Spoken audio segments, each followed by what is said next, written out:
Hello दोस्तों, welcome to our second lecture on companies law. अब I am really very sorry कि मैं screen share नहीं कर पा रहा हूँ, but from the next lecture onwards हम लोग स्क्रीन शेयर करेंगे और यहाँ पे will study in a better manner. But यहाँ पे चूँकि ये शुरुआती दौर है, इसलिए सेक्शन स्क्रीन नहीं भी शेयर करें तो भी चल जाएगा। So let us start without wasting time. First section deals with short title, किस ईयर में इनैक्ट हुआ था। Second section deals with definitions. अब डेफिनेशन इसमें बहुत ज़्यादा हैं और बहुत इंपॉर्टेंट भी हैं, but we will refer back to them जब ज़रूरत होगी। Let's start with the most important section जो आज हम डिस्कस करेंगे, section 3। It deals with formation of company. अब दोस्तों, कंपनी तीन तरह की होती है, पब्लिक कंपनी, प्राइवेट कंपनी और one person company. One person company एक नया कॉन्सेप्ट था जो कि 2013 एक्ट इंट्रोड्यूस किया। जनरली दोस्तों होता ये है कि अगर सपोज आप ये ज़्यादा सुने भी होंगे कि प्रोप्रिएटरशिप, अगर सपोज मैं अपना बिजनेस शुरू करना चाहता हूँ तो मैं प्रोप्रिएटरशिप में शुरू करता हूँ। क्यों? क्योंकि वो आसान रहता है, कंप्लायंसेस कम रहते हैं। बस मैंने आज सोचा कि ठीक है, कल से कोई मुझे रेस्टोरेंट शुरू करना है, मैंने शुरू कर दिया, वो प्रोप्रिएटरशिप रहेगी। अगर सपोज मुझे लगता है कि नहीं यार, इसमें और लोग आने चाहिए, थोड़ा और इसमें इन्वेस्टमेंट हो जाएगा, तो मैं पार्टनरशिप बना लूँगा, मुझे भी उसमें बहुत ज़्यादा दिक्कत नहीं रहेगी।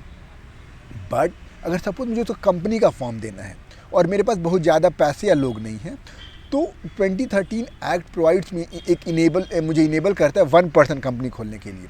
तो वन पर्सन कंपनी में ऑब्वियसली कुछ कंप्लायंसेस तो रहेंगे, but at the same time मुझे कंपनी स्ट्रक्चर का फ़ायदा मिल जाएगा। जैसे वो कॉर्पोरेटाइज्ड लुक हो जाएगा, लोन्स वगैरह आसान हो जाएंगे, उसके अलावा उसमें फिर मेरी लाइबिलिटी लिमिटेड हो जाएगी। तो वन पर्सन कमिटी के लिए क्या होगा, अभी जो फॉर्मेशन ऑफ कंपनी, मैं एक बंदा तो दूंगा ही जो जिसकी वन पर्सन कंपनी है।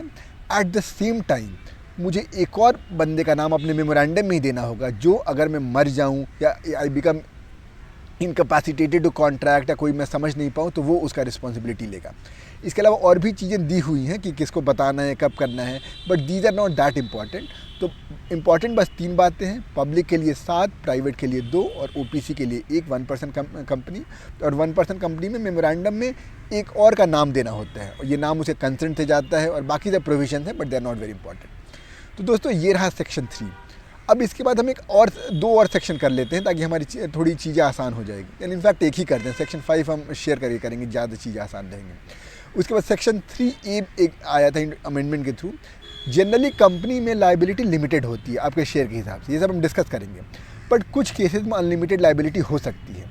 जैसे अगर 7 से कम हो गए पब्लिक कंपनी में तो इसका मतलब कंपनी ही नहीं है। तो अगर 7 से कम हो गए और 6 महीने तक एक्सक्यूज़ मी, अगर 7 से कम होगा और 6 महीने तक चलते रहा तो उसके बाद वो अनलिमिटेड लाइबिलिटी हो जाएगी। या सिमिलरली प्राइवेट कंपनी में 2 से कम हो गए और वो 6 महीने तक इसी स्ट्रक्चर में चलते रहा तो उसके बाद अनलिमिटेड होगी। That is it. और we come to excuse me section 4। दोस्तों, section 4 it deals with memorandum. It's an important section, so will dedicate a separate video for it और आई होपफुली उसमें हम शेयर करके चीज़ें अच्छे से समझेंगे। तो आई होप आपको ये सेक्शन 3 और सेक्शन 3 समझ में आया होगा। कोई दिक्कत, कोई परेशानी कमेंट सेक्शन में ज़रूर बताइएगा। दोस्तों, मिलते हैं अगले वीडियो में। Will start with section 4। See you.